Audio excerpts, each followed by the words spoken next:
مشکات شریف کی حدیث پاک، اور آپ اس حدیث پاک کو بہت ہی غور سے سنیے گا اور میرے عزیزو اس حدیث پاک پر عمل بھی کیجیے گا۔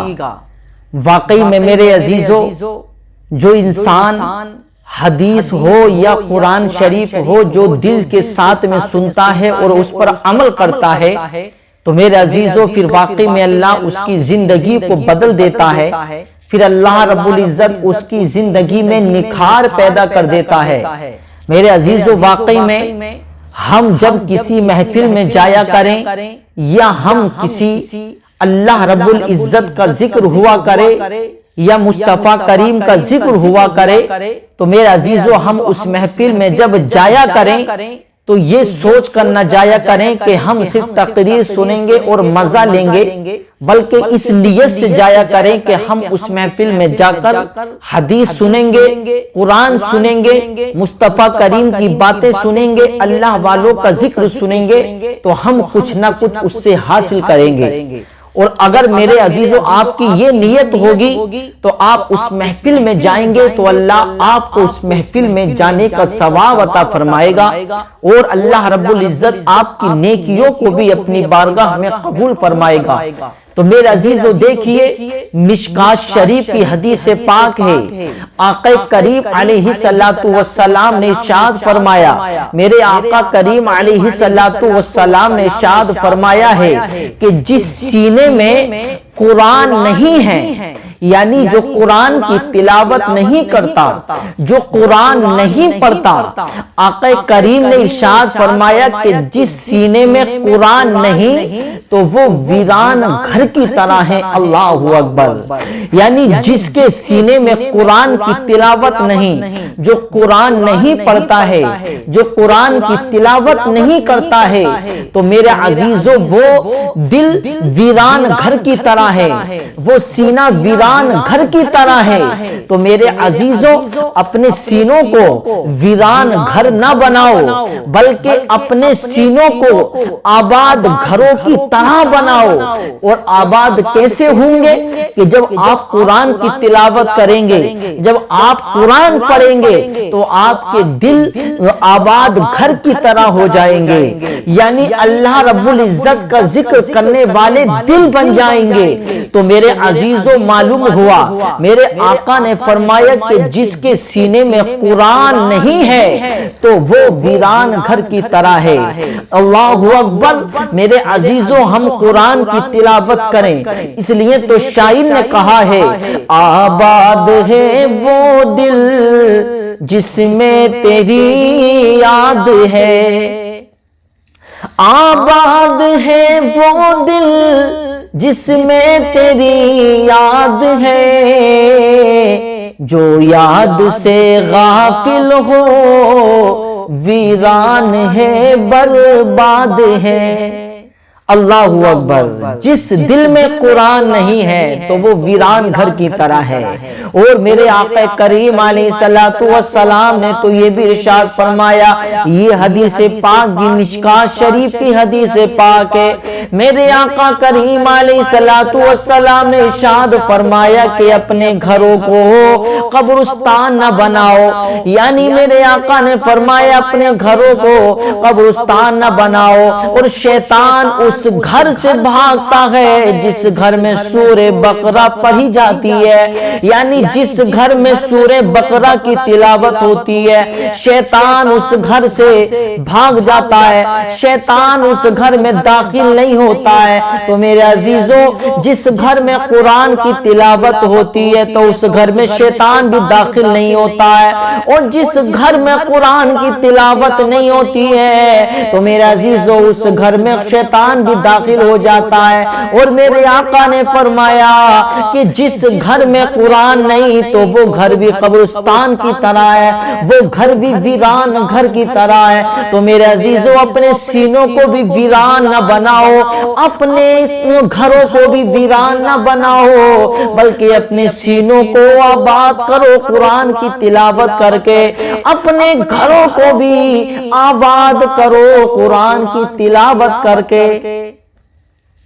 اور میرے عزیزو کیونکہ قرآن کی تلاوت کرنے والا انسان بڑا خوش نصیب ہے، قرآن کو پڑھنے والا بھی بڑا خوش نصیب ہے، اور قرآن کو سکھانے والا بھی بڑا خوش نصیب ہے۔ تو میرے عزیزو معلوم ہو گیا کہ جہاں قرآن نہیں تو وہ جگہ ویران گھر کی طرح ہے۔ اللہ اکبر۔ اور جس سینے میں قرآن نہیں تو وہ ویران گھر کی طرح ہے۔ تو میرے عزیزو اپنے گھروں میں قرآن کی تلاوت کرو، اپنے گھروں میں قرآن کی تلاوت کراؤ۔ جس گھر میں قرآن کی تلاوت ہوتی ہے اللہ اس گھر میں برکتیں عطا فرماتا ہے۔ جس گھر میں قرآن کی تلاوت ہوتی ہے وہاں اللہ کی رحمتیں نازل ہوتی ہیں، وہاں اللہ کی برکتیں نازل ہوتی ہیں، وہاں رحمت کے فرشتوں کا نزول ہوتا ہے۔ جہاں اللہ کا ذکر ہو وہاں اللہ کے رحمت کے فرشتوں کا نزول ہوتا ہے۔ اور جہاں قرآن نہیں ہے، جہاں قرآن کی تلاوت نہیں ہے، جہاں اللہ کا ذکر نہیں ہے تو میرے عزیزو وہاں اللہ کی رحمتیں نازل نہیں ہوتی ہیں، بلکہ وہاں شیطان داخل ہو جاتا ہے۔ جہاں اللہ کا ذکر نہ ہو، جہاں قرآن کی تلاوت نہ ہو وہاں شیطان کا بسیرا ہو جاتا ہے، وہاں شیطان داخل ہو جاتا ہے۔ اور جہاں قرآن کی تلاوت کری جائے، جہاں اللہ کا ذکر کر دیا جائے تو وہاں سے شیطان بھاگ جاتا ہے اور اللہ کی رحمتیں نازل ہو جاتی ہیں۔ تو میرے عزیزو دیکھو اب میرے آقا کریم نے کتنی پیاری حدیث پاک ارشاد فرمائی ہے۔ یہ مشکات شریف کی حدیث پاک ہے۔ آج کل لوگ دنیا میں کامیاب اس کو سمجھتے ہیں جس کے پاس پیسہ ہے، کامیاب اس کو سمجھتے ہیں جس کے پاس گاڑی ہے، بنگلہ ہے، جس کے پاس زیادہ پیسہ ہے لوگ اسے بہتر سمجھتے ہیں، جس کے پاس زیادہ دولت ہے لوگ اسے بہتر سمجھتے ہیں، جس کے پاس میں 5 مکانات ہیں، اونچے اونچے بنگلے بن کر کھڑے ہیں تو لوگ اسے بہتر سمجھتے ہیں، یار یہ بڑا بہتر ہے، یہ بڑا اچھا ہے، یہ بڑا کامیاب ہے۔ لیکن میرے عزیزو یاد رکھ لو پیسے والا بہتر نہیں ہے، دولت والا بہتر نہیں ہے، میرے عزیزو بڑے بڑے مکانات میں رہنے والا بہتر نہیں ہے، اونچے اونچے مکانات میں رہنے والا بہتر نہیں ہے، بڑی بڑی کاروں میں گھومنے والا بہتر نہیں ہے۔ میرے عزیزو بہتر ہوگا صرف دنیا والوں کے اعتبار سے بہتر ہوگا، لیکن میرے عزیزو اللہ رب العزت کے یہاں تو پیسہ نہیں دیکھا جاتا ہے، اللہ رب العزت کے یہاں دولت نہیں دیکھی جاتی ہے، اللہ رب العزت کی بارگاہ میں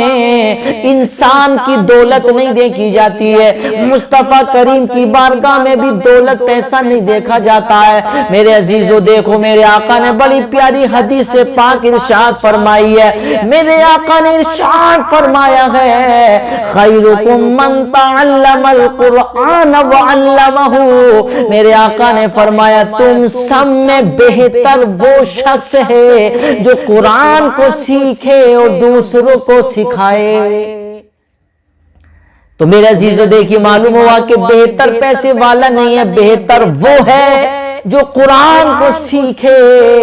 اور دوسروں کو سکھائے۔ اب چاہے وہ ٹوٹی ہوئی جھونپڑی میں رہتا ہو، چاہے وہ چھوٹی سی ایک مکان میں، چاہے وہ چھوٹی سی جھونپڑی میں رہتا ہو، چاہے وہ چھوٹے سے مکان میں رہتا ہو، چاہے اس کے پاس پیسہ نہ ہو، دولت نہ ہو، گاڑی نہ ہو، بنگلے نہ ہو، لیکن وہ قرآن پڑھا ہوا ہے اور قرآن کو پڑھتا بھی ہے، دوسروں کو پڑھاتا بھی ہے، تو میرے عزیزو ایسا شخص بہتر ہے۔ آقا نے فرما دیا بہتر وہ شخص ہے جو قرآن کو سیکھے اور دوسروں کو سکھائے۔ تو میرے عزیزو معلوم ہوا کہ بہتر وہ شخص ہے جو قرآن کو سیکھے دوسروں کو سکھائے۔ اس لیے کبھی اب ایسا خیال مت رکھنا کہ یار یہ قرآن پڑھنے والے عالم دین 15,000 اور 20,000 روپے کمانے والے ان کی کیا حیثیت ہے پیسے والوں کے سامنے۔ میرے عزیزو پیسہ کمانا کمال نہیں ہے، دولت کمانا کمال نہیں ہے، بلکہ اللہ اس کے رسول کو راضی کرنا کمال ہے۔ جس نے اللہ اس کے رسول کو راضی کر لیا تو سمجھ لیجئے اس نے دنیا بھی حاصل کر لی ہے، اس نے آخرت بھی حاصل کر لی ہے۔ تو میرے عزیزو معلوم ہوا کہ اللہ رب العزت کی بارگاہ میں تو انسانوں کا تقوی دیکھا جاتا ہے، پیسہ دولت نہیں دیکھی جاتی ہے۔ تو آقا نے فرمایا تم سب میں بہتر وہ ہے جو قرآن کو سیکھے اور دوسروں کو سکھائے، قرآن کو سیکھے اور دوسروں کو سکھائے۔ اور واقعی میں میرے عزیزو قرآن پڑھنا یہ اتنا ثواب کا کام ہے، میرے آقا کریم علیہ الصلوۃ والسلام نے ارشاد فرمایا کہ جس شخص نے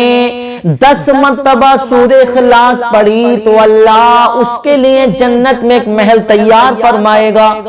یعنی جس نے 10 مرتبہ سورہ اخلاص یعنی قل هو اللہ احد جس نے دن میں 10 مرتبہ پڑھی تو اللہ اس کے لیے جنت میں ایک محل تیار فرمائے گا۔ اور آقا کریم نے ارشاد فرمایا جس نے 24 مرتبہ سورہ اخلاص پڑھی تو اللہ رب العزت اس کے لیے جنت میں 2 محل تیار فرمائے گا۔ حضرت عمر فاروق اعظم نے عرض کیا رسول اللہ علیہ الصلوۃ والسلام پھر تو خدا کی قسم ہم بہت سارے محل تیار کرا لیں گے، پھر تو ہم بہت سارے محل بنوا لیں گے، پھر تو ہم جنت میں بہت سارے محل بنوائیں گے، ہم تو بہت زیادہ مرتبہ پڑھیں گے۔ تو میرے آقا کریم نے ارشاد فرمایا اے عمر فاروق اعظم اللہ رب العزت کی عطا پر تعجب نہ کرو، اللہ رب العزت کی عطا بہت وسیع ہے، اللہ رب العزت کے خزانوں میں کسی چیز کی کمی نہیں ہے، اللہ رب العزت کے خزانوں میں بہت وسعتیں ہیں، اللہ رب العزت کے خزانوں میں بہت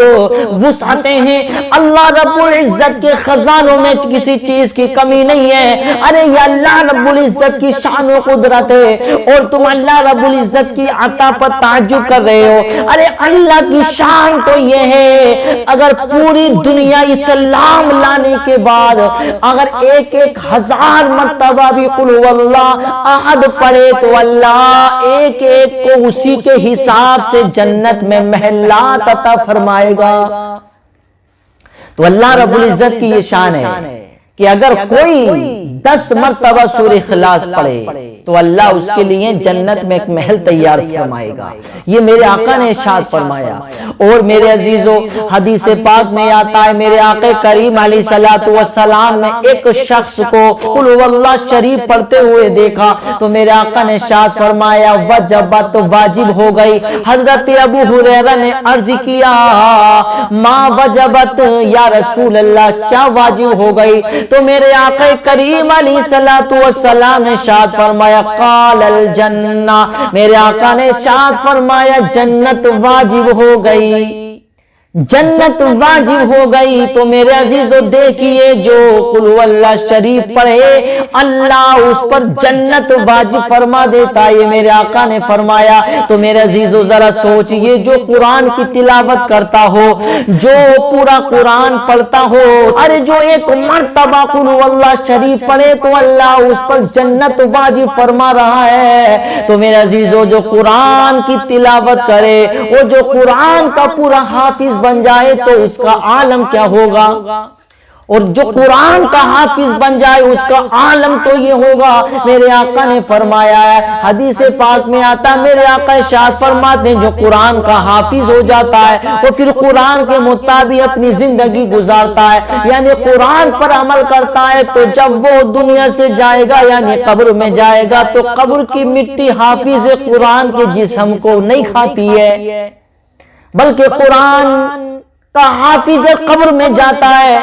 تو قبر کی مٹی اس کے جسم کو محفوظ رکھتی ہے اور کہتی ہے کہ تو نے دنیا میں اپنے سینے میں اللہ کے قرآن کو محفوظ کیا ہے، اب قرآن کی برکتیں تجھے نصیب ہو رہی ہیں، اب تجھے یہاں محفوظ رکھا جائے گا۔ تو میرے عزیزو واقعی میں یہ قرآن کی برکتیں ہیں، تو یار ہم قرآن پڑھیں، قرآن کی تلاوت کریں، اپنے بچوں کو قرآن پڑھائیں۔ میرے عزیزو قرآن ایک ایسی کتاب ہے کہ اس کی طرح کوئی کتاب نہیں ہو سکتی ہے، کہ قرآن تو اتنی پیاری کتاب ہے، ایک حرف پڑھنے پر اللہ 10 نیکی عطا فرماتا ہے، ایک حرف پڑھنے پر اللہ 10 نیکی عطا فرماتا ہے، تو کتنی برکتوں والی کتاب ہے۔ تو میرے عزیزو ہم قرآن پڑھیں اور ہم قرآن دوسروں کو پڑھائیں بھی، کیونکہ میرے آقا نے فرمایا ہے تم سب میں بہتر شخص وہ ہے جو قرآن کو پڑھے اور دوسروں کو پڑھائے۔